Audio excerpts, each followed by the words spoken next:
Glory be to God. It's November 15th, 2023. I wanted to put this video out before you continue to watch the video that you're watching right now. The videos that you're about to witness is past videos that I'm just now releasing to everyone. This was part of my purpose, part of God's will, to expose the enemy, because that's what the Bible tells us to do, to expose the enemy. This is a learning video. The videos that I put out is not to disrespect my wife. It's not to embarrass her, because I love my wife. I'm in love with my wife. I've been through this journey of spiritual warfare for a reason. And I hope everybody looks at these videos with a spiritual eye and a spiritual mind. And if you don't know the Word of God, get into it, read it, have a better understanding, and then come back and look at these videos. My videos, they all will have dates on the videos, so you can watch them in order. It's a reason why you have to watch them in order. You're going to see me grow in these videos. You're going to see how God maneuvered and changed things in my life in these videos. These videos is for everybody out there that may be going through the same thing I'm going through, but don't have no answers. Well, in these videos, I'm going to show you what spiritual warfare looks like. I'm going to show you how to fight and know that the strategies of the enemy, like the Bible tells us, why they do what they do. Trust me, I searched all over YouTube for the last 8 years, and I haven't came across nobody that's really had video evidence of demonic demons controlling people that they love, or somebody explaining through their experience on live of what just took place and why it's happening. I need y'all to go back and watch my testimony series so you can have a better understanding of who I am, and watch these videos in order. I will put the dates on them, and my thumbnails will be color coordinated for the years from the time I started until today, and what changed and how did it change, because it's different type of demons that control, and they all do something different, and I'm gonna break every single one of them down on how they do and what you have to do to fight it based off God's word. I thank y'all. I love y'all. And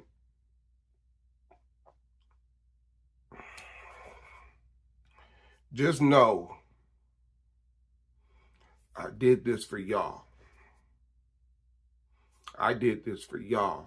I love y'all. I don't even know y'all, but I love y'all. I love it. I love each and every one of y'all, because this was bigger than me. It was bigger than me. It was bigger than my wife. It was for y'all. This is what God wanted me to do.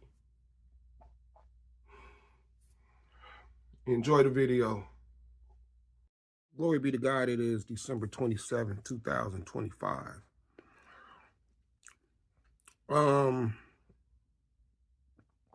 I've been reflecting on what's going on when it comes to my wife, right? And this enemy.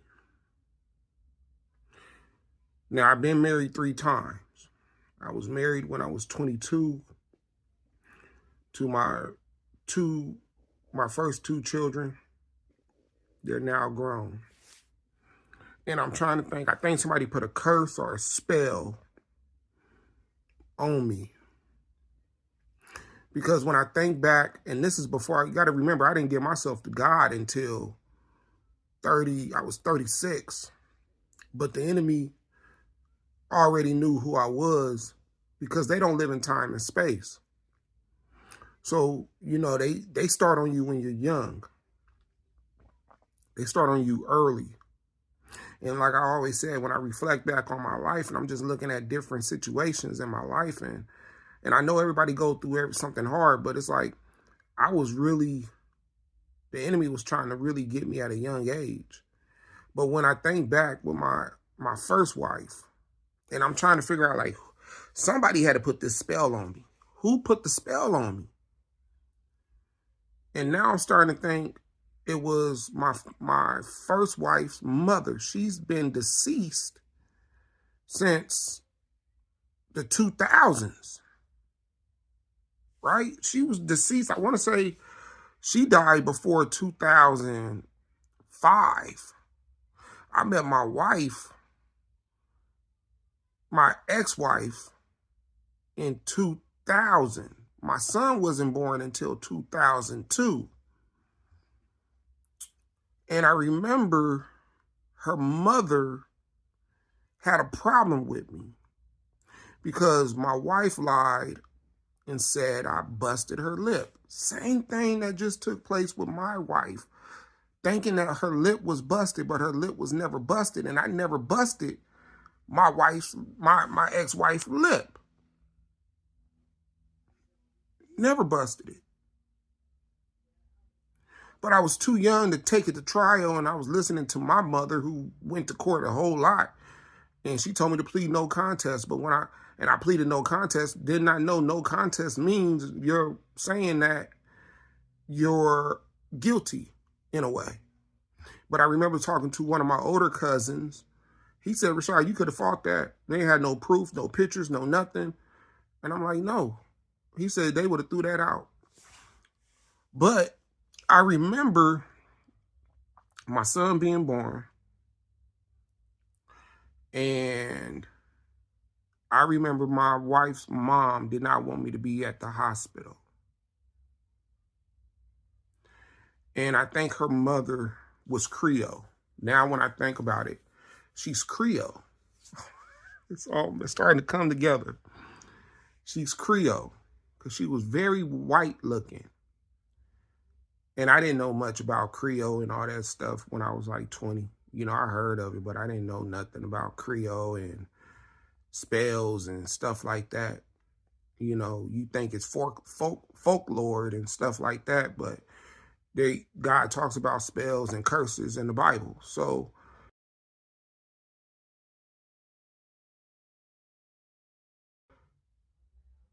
you know, when you read the Bible, it talks about this type of stuff.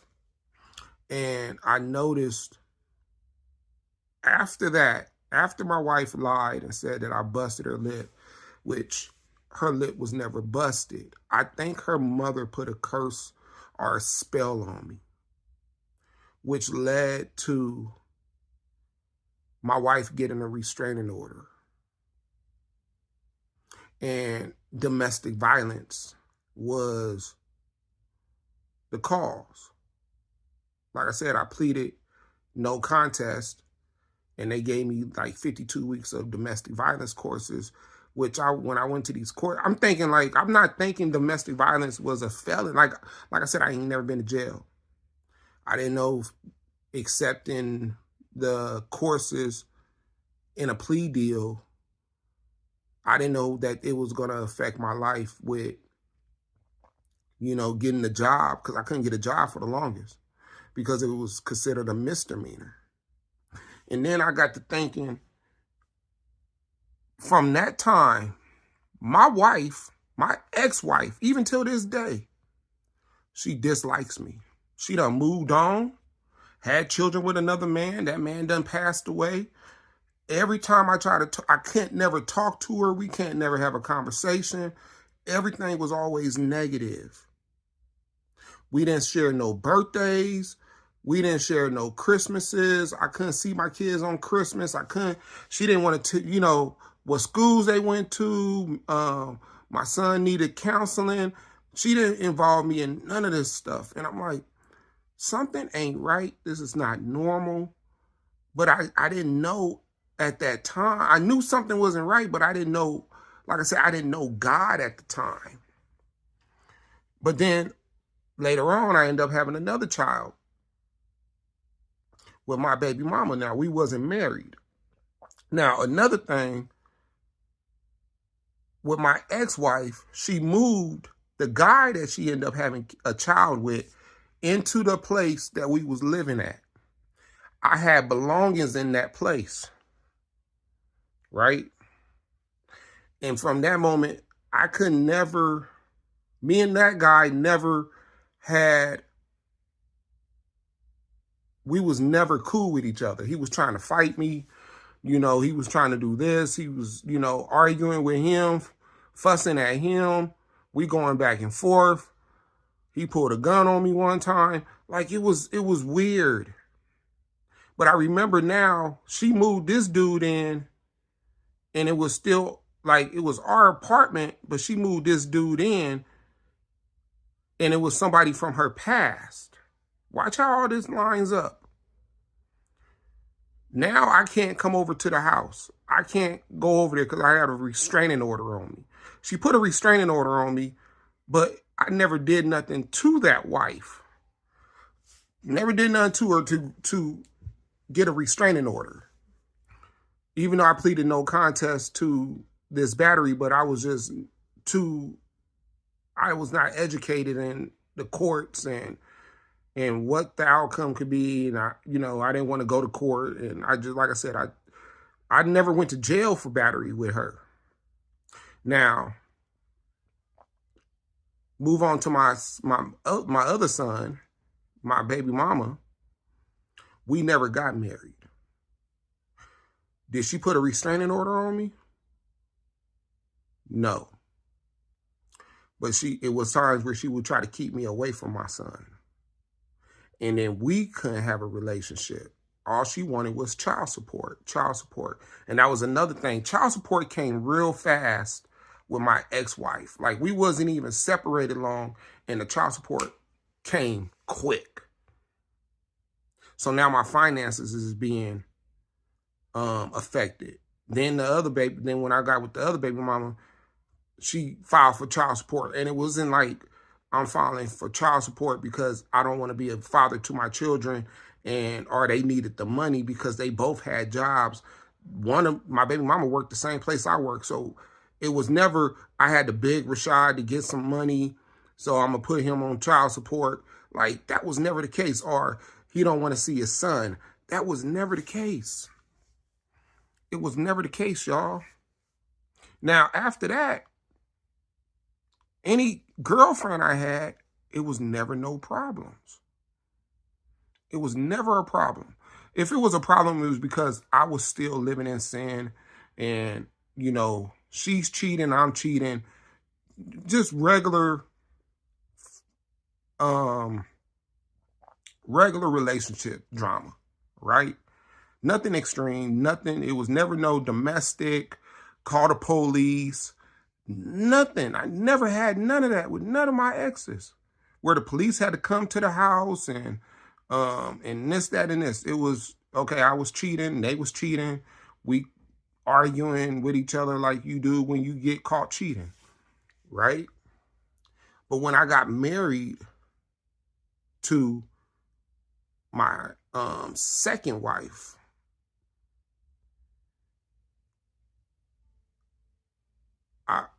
we started having these spiritual fights. She got pregnant. She ended up having an abortion of twins. But I remember being in that house. But every time, I remember one time I went to the movies. Her daughter worked at the movies. I didn't even know her daughter was even at the movies. And I was in the movie theater watching a movie. And it was luckily, it probably was just me, or I think I was the only one in the theater, in this theater in Fontana. And I think one of the co-workers told my stepdaughter that your dad is here, which she ended up calling her mom. Her mom, my ex-wife, came to the theater while I was watching the movie and started yelling at me, telling me I need to leave. Now, I haven't said nothing to her daughter. I didn't even know her daughter. I knew her daughter worked there, but she wasn't there that day. And she was just yelling at me, telling me, when I'm talking about yelling, she was screaming at the top of her lungs inside the theater while I'm watching a movie. And she was just yelling. I couldn't come over to the house. Even when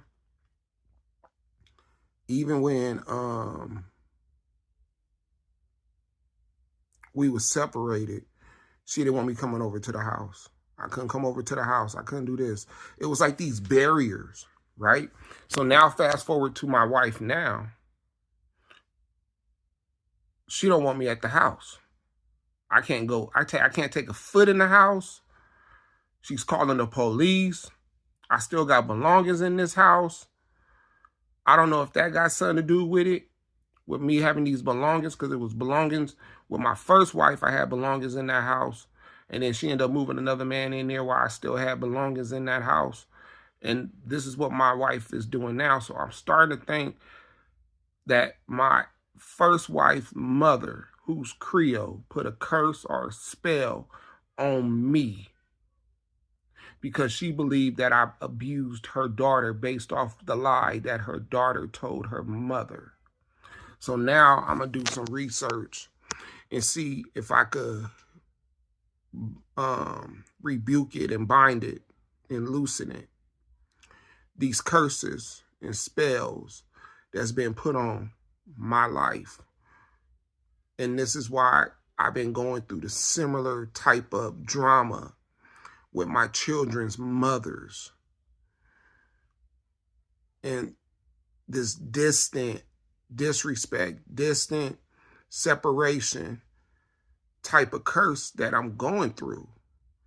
Because for my wife, and I'm like, you didn't do this with your baby, with your ex-husband, and it was never to the point that you was this mean-spirited towards him.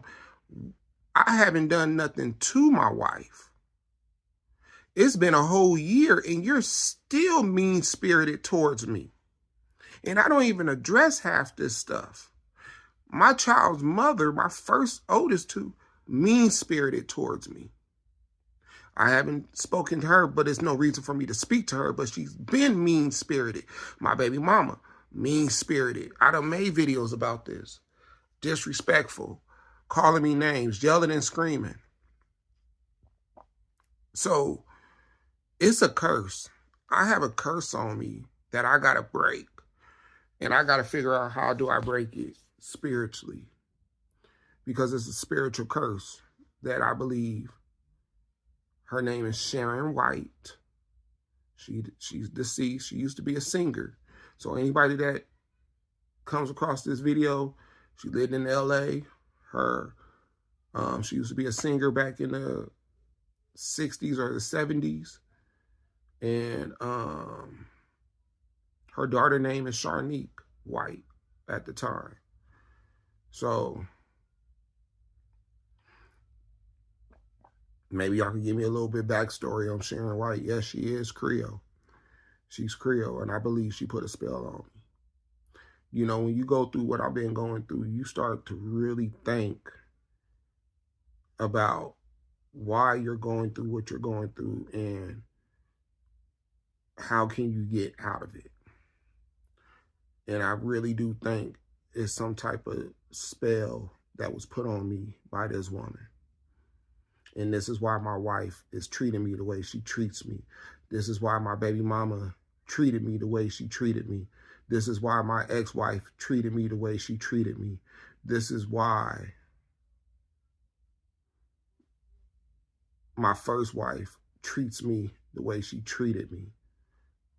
And it's because of a spell that's been on me. Because I know people that done did worse and they're not going through what I'm going through. I'm talking about did worse to women. And they ain't even went through none of the stuff that I done went through. You know, I'm talking about women that done got beat up, cheated on and beat it up. They don't even go through half of what I've been going through. So I ain't gonna make this a long video. I just wanted to bring this up because curses do exist. Spells do exist. And when you start to see a pattern, anytime you see a pattern and it's negative, and it don't matter who you're with, you're going through the same thing, it's something demonic behind it. It's something that's keeping you binded. And I've been binded by this curse, this spell for so long. Like I said, I can't even talk to my sisters. I can't talk to my kids. I can't talk to none of them. I can't talk to them. And now it's getting to the point, even when I pick up my daughter, she's ready to go home.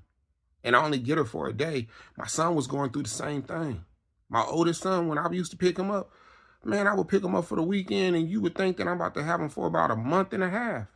He'd be crying, saying, I want to go home, I want to go home. And when I first started picking up my daughter, she was happy to see me. She was happy to come. But the last time I picked her up, she was saying to herself, I want to go home. And I was only with her for like a couple hours, even though she knows she's going to go home the next day. So I got some work to do, man. I got some work to do. But I love y'all. I'm out.